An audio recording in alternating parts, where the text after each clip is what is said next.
Душата ми в светлата одежда. Стефка Павлова. Аз те чакам цял живот. Нещо в теб да се обърне и сърцето твое снежен зов, моето от някъде да зърне. Да отвориш своята мъжка длан и да поемеш с трепет писъмцето, което е летяло дълго с плам и е дошло с любов да те обкърне.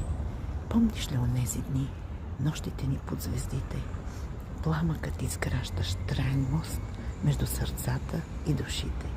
Помниш ли оня звезден водопад, в който се докосвахме в мечтите? Взривът настъпил вътре в нас със сливането на душите. Помниш ли какво ми обеща? Дори да се загубим, да се търсим и нишките втъкани вътре в нас да сбират в едно мечтите.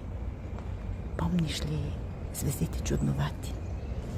Те в нежна светлина изкряха и в причудливи форми агловати кимаха ни сенките на дървесата. Ти отваряш бавно своята длан и прочиташ писъмцето.